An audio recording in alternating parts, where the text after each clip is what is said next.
Good day and welcome to the Bible reading in chronological order. I just want to thank you once again for joining, for participating in this venture with us. It is such a privilege to have you guys join, and I pray that you would share this if you're finding it valuable and if you're finding it to be helping you in the journey in completing the Bible. So, today we are still busy in the book of Genesis with particular focus to chapters 43, 44, and 45. So let's get straight into it. We see that in chapter 43, Jacob tells his sons to return to Egypt. Now, we saw in the previous chapter in 42 that they returned home, but they had to leave one of the brothers behind. Joseph said, unless you bring the younger brother, you won't see my face anymore. So Jacob now, they return home. They have all that they need to eat there. Jacob tells his sons to return to Egypt to buy food again. But he is hardly persuaded to send Benjamin with them. He does not want to send Benjamin at all with them. But then Judah convinces him by being a surety for him. He says, I will stand surety for your youngest son. That means if anything were to happen, that Judah would give up his life. He even offered his two sons in the place of Benjamin. But you'll see that as you read. It's quite important to realize, and I'm going to come to that point just now. So Joseph brings them into the house once they get to Egypt, and then he entertains them. But his brothers are really concerned now. Why is Joseph entertaining them? We know that they were sort of set up in a way. They had their money with them in the previous chapter, and then you see all of these things. So they are quite scared at this moment, and they talk to Joseph's steward, and they say, "Well, what is going to happen? We didn't mean to do this. We didn't mean to do that." And Joseph's steward just comforts them at that point. And then Joseph makes them a feast, but gives them a clue that he knows them better than a stranger would know them. He actually gives them some insight that he knows more about them than he is letting on. And you'll see that very beautifully in the way that he sets up the chairs for his brothers to sit down and eat. Now, I want you to take specific and special notice of the emotional turmoil that Joseph is going through in all of this. These are the same brothers that sold him into slavery. These are the same brothers that wanted to kill him. These are the same brothers that ripped him away from his father and from his house. And so you can imagine from a human point of view the emotional turmoil that he's going through. But also he understands something more, and when we see it in Genesis chapter 50, we're gonna really understand Joseph's heart and his mind behind all of this, or the conclusion that the Lord gives him. And sometimes it's just like that in our lives, that we go through the difficult things. We can't understand them while they are happening, but afterwards we see the power in those difficult moments. And it's very important to notice and very important to note that all things work together for good to them that love God, to them who are called according to his purpose. Doesn't mean only good things will happen, it means bad things will happen, but they will work together for good. Now, I also want you to keep notice that all of Joseph's brothers needed to be there. This is very important, and when we get to chapter 45, I'm going to explain it in a little bit more detail. But all of Joseph's brothers needed to be there at this point. Okay, then we get to chapter 44.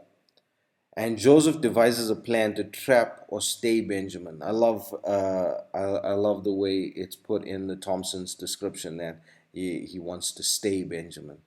So I just added it in there in my notes as well.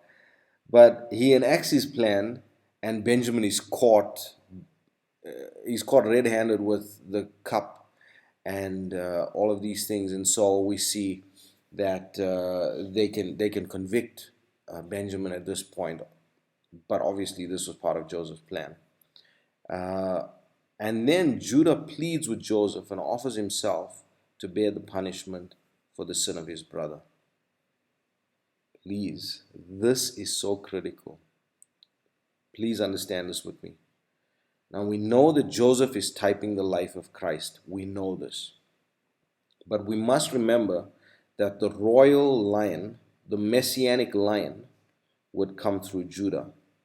And he being the Messiah, not Judah now, The Messiah would bear the punishment for all of his brethren. So now Judah, in offering himself there at that point, offered to take the punishment for the sin of his brother. And that is what the Messiah that would come through the line of Judah was going to do. So I just thought that that was very beautiful, and I really wanted to add it in there. So let's get to chapter 45 now. And then we see Joseph reveals himself to his brothers and comforts them. He sends for his father, and Jacob's spirit is revived when he comes and he meets them. Now, please take note within chapter 45. There's two very important things that I want you to remember. Firstly, Joseph's wife was not present with them when he reveals himself to his brothers. She was still away in the chamber. So what is that telling us about the ministry of the Messiah? Well, when he reveals himself again to his brothers, to the Jewish nation, the bride will not be there. The bride will be in the chamber, in the wedding chamber, or in the home that is prepared for them. And then the second thing to note and to remember is there were no brothers missing. So if you hear any theories or any theology around the lost tribes of Israel and all of these things, no. Each and every brother was accounted for when Joseph revealed himself to his brothers. So don't buy into any of the theology around the lost tribes of Israel and that sort of thing. But we're going to leave it there today. I pray that the Lord would bless you. May he be with you. May his face shine upon you. May he give you peace. God bless you. Chapter 43. And the famine was sore in the land. And it came to pass, when they had eaten up the corn which they had brought out of Egypt, their father said unto them, Go again, buy us a little food. And Judah spake unto him, saying, The man did solemnly protest unto us, saying, Ye shall not see my face, except your brother be with you. If thou wilt send our brother with us, we will go down and buy thee food. But if thou wilt not send him, we will not go down. For the man said unto us, Ye shall not see my face, except your brother be with you. And Israel said, Wherefore dealt ye so ill with me, as to tell the man whether ye had yet a brother? And they said, The man asked us straightly of our state and of our kindred, saying, Is your father yet alive? Have ye another brother? And we told him according to the tenor of these words. Could we certainly know that he would say, Bring your brother down?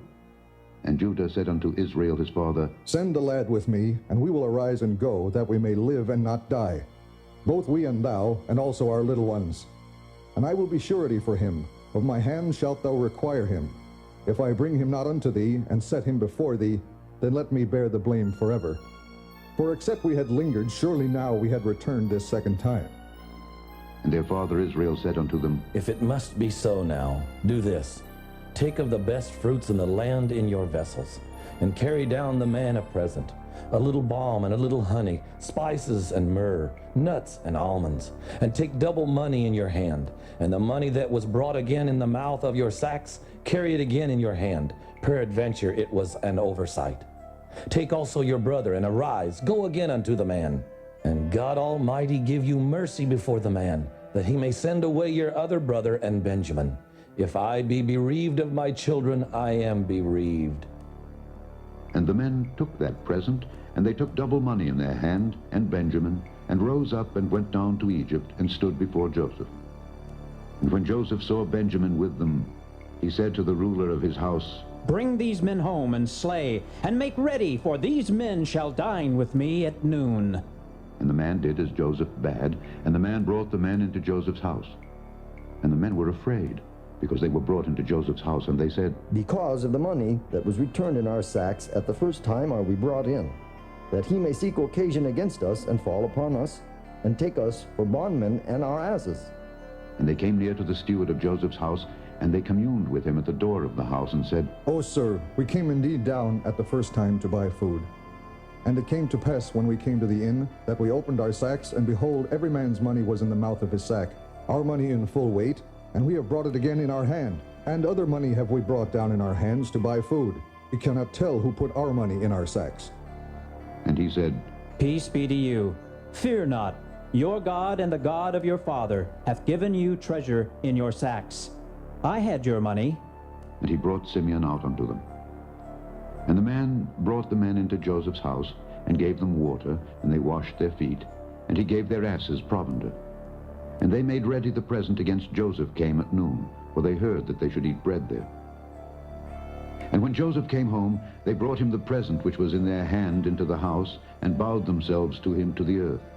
And he asked them of their welfare, and said, Is your father well, the old man of whom ye spake? Is he yet alive? And they answered, Thy servant, our father, is in good health. He is yet alive. And they bowed down their heads and made obeisance.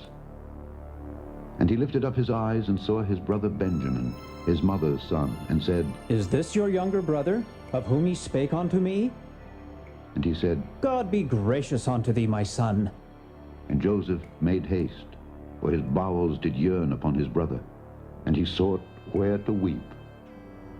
And he entered into his chamber, and wept there. And he washed his face, and went out, and refrained himself, and said, Set on bread.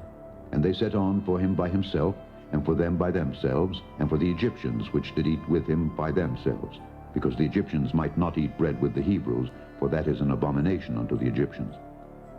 And they sat before him, the firstborn according to his birthright, and the youngest according to his youth. And the men marveled one at another. And he took and sent messes unto them from before him. But Benjamin's mess was 5 times so much as any of theirs. And they drank and were merry with him. Chapter 44. And he commanded the steward of his house, saying, Fill the men's sacks with food, as much as they can carry, and put every man's money in his sack's mouth, and put my cup, the silver cup, in the sack's mouth of the youngest, and his corn money. And he did according to the word that Joseph had spoken. As soon as the morning was light, the men were sent away, they and their asses. And when they were gone out of the city, and not yet far off, Joseph said unto his steward, Up, follow after the men, and when thou dost overtake them, say unto them, Wherefore have ye rewarded evil for good? Is not this it in which my Lord drinketh, and whereby indeed he divineth? Ye have done evil in so doing. And he overtook them, and he spake unto them these same words. And they said unto him, Wherefore saith my Lord these words? God forbid that thy servants should do according to this thing. Behold, the money which we found in our sacks' mouths we brought again unto thee out of the land of Canaan. How then should we steal out of thy Lord's house silver or gold? With whomsoever of thy servants it be found, both let him die, and we also will be my Lord's bondmen. And he said, Now also let it be according unto your words. He with whom it is found shall be my servant, and ye shall be blameless. Then they speedily took down every man his sack to the ground, and opened every man his sack. And he searched, and began at the eldest, and left at the youngest. And the cup was found in Benjamin's sack. Then they rent their clothes, and laded every man his ass, and returned to the city. And Judah and his brethren came to Joseph's house, for he was yet there, and they fell before him on the ground. And Joseph said unto them, What deed is this that ye have done?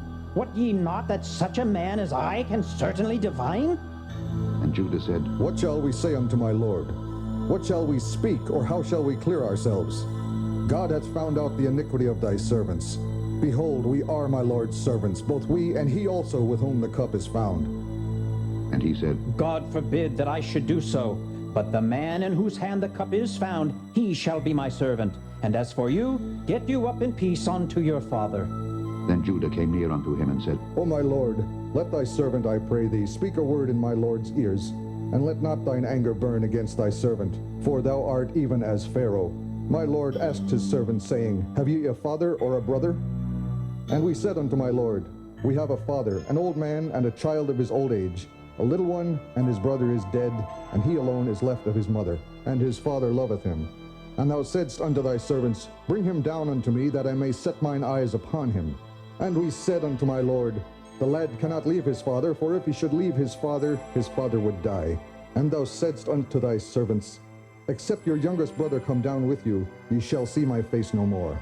And it came to pass, when we came up unto thy servant my father, we told him the words of my Lord. And our father said, Go again and buy us a little food.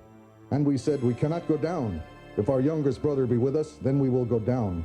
For we may not see the man's face, except our youngest brother be with us.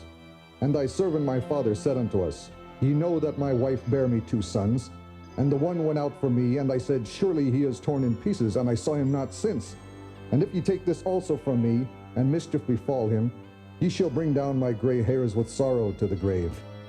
Now therefore, when I come to thy servant my father, and the lad be not with us, seeing that his life is bound up in the lad's life, it shall come to pass, when he seeth that the lad is not with us, that he will die. And thy servant shall bring down the gray hairs of thy servant our father with sorrow to the grave. For thy servant became surety for the lad unto my father, saying, If I bring him not unto thee, then I shall bear the blame to my father forever. Now therefore I pray thee, let thy servant abide instead of the lad, a bondman to my lord, and let the lad go up with his brethren. For how shall I go up to my father, and the lad be not with me? Lest peradventure I see the evil that shall come on my father. Chapter 45. Then Joseph could not refrain himself before all them that stood by him. And he cried, Cause every man to go out from me. And there stood no man with him, while Joseph made himself known unto his brethren. And he wept aloud. And the Egyptians and the house of Pharaoh heard. And Joseph said unto his brethren, I am Joseph. Doth my father yet live? And his brethren could not answer him, for they were troubled at his presence. And Joseph said unto his brethren, Come near to me, I pray you. And they came near. And he said, I am Joseph, your brother, whom ye sold into Egypt.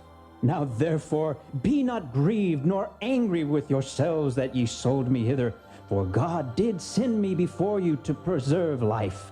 For these 2 years hath the famine been in the land, and yet there are 5 years in the which there shall neither be earing nor harvest. And God sent me before you to preserve you a posterity in the earth, and to save your lives by a great deliverance. So now it was not you that sent me hither, but God. And he hath made me a father to Pharaoh, and lord of all his house, and a ruler throughout all the land of Egypt. Haste ye, and go up to my father, and say unto him, Thus saith thy son Joseph, God hath made me lord of all Egypt. Come down unto me, tarry not. And thou shalt dwell in the land of Goshen, and thou shalt be near unto me, thou and thy children, and thy children's children, and thy flocks, and thy herds, and all that thou hast. And there will I nourish thee, for yet there are 5 years of famine, lest thou and thy household, and all that thou hast, come to poverty. Behold, your eyes see, and the eyes of my brother Benjamin, that it is my mouth that speaketh unto you. And ye shall tell my father of all my glory in Egypt, and of all that ye have seen, and ye shall haste and bring down my father hither. And he fell upon his brother Benjamin's neck and wept, and Benjamin wept upon his neck. Moreover, he kissed all his brethren, and wept upon them. And after that his brethren talked with him. And the fame thereof was heard in Pharaoh's house, saying, Joseph's brethren are come. And it pleased Pharaoh well, and his servants. And Pharaoh said unto Joseph, Say unto thy brethren, This do ye, lade your beasts, and go. Get you unto the land of Canaan, and take your father and your households, and come unto me, and I will give you the good of the land of Egypt, and ye shall eat of the fat of the land. Now thou art commanded, this do ye, take you wagons out of the land of Egypt for your little ones, and for your wives, and bring your father and come. Also regard not your stuff, for the good of all the land of Egypt is yours. And the children of Israel did so, and Joseph gave them wagons according to the commandment of Pharaoh, and gave them provision for the way. To all of them he gave each man changes of raiment, but to Benjamin he gave 300 pieces of silver, and 5 changes of raiment. And to his father he sent after this manner, 10 asses laden with the good things of Egypt, and 10 she-asses laden with corn and bread and meat for his father by the way. So he sent his brethren away, and they departed. And he said unto them, See that ye fall not out by the way. And they went up out of Egypt, and came into the land of Canaan unto Jacob their father, and told him, saying, Joseph is yet alive, and he is governor over all the land of Egypt. and Jacob's heart fainted, for he believed them not. And they told him all the words of Joseph which he had said unto them. And when he saw the wagons which Joseph had sent to carry him, the spirit of Jacob their father revived. And Israel said, It is enough. Joseph, my son, is yet alive. I will go and see him before I die.